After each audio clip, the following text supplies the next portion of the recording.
સુરતના પાંડેસરા ખાતે આવેલા વડોદ ગામમાં ગેસ ગુંગરામણની ઘટના સામે આવી છે।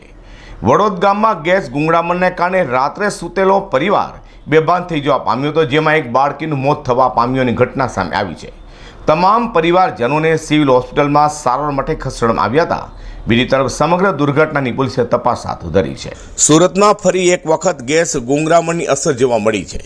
વાત છે સુરતના પાંડેસરા વિસ્તારની। સુરતના પાંડેસરાના વડોદ ગામમાં પરિવાર સૂતો હતો તે દરમિયાન જ ગેસ લીકેજ થતાં આખું પરિવાર બેભાન અવસ્થામાં મળી આવ્યું હતું।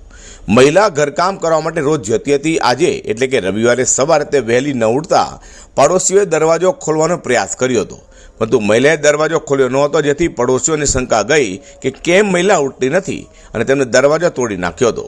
ગેસ લીકેજ થવાને કારણે આખું પરિવાર જમીન પર બેભાન અવસ્થામાં મળી આવ્યું હતું। પરિવારના તમામ લોકોને તાત્કાલિક સારવાર માટે સિવિલ લઈ આવતા 14 વર્ષની દીકરીને મૃત જાહેર કરાઈ છે। 3 બાળકોને મહિલા સારવાર હેઠળ છે। યુપીવાસી પરિવારના મુનિકાंत यादव नाइट पार्टी में काम करता था, जेना परिवार एक बाळक की मौत थवा पाम्यु छे। श्रीकांत भाई, क्या घटना बनी थी? घटना क्या बनी कि एक रूम में 4 बच्चे और एक औरत सोए थे और रात में गैस लीकेज हो गया।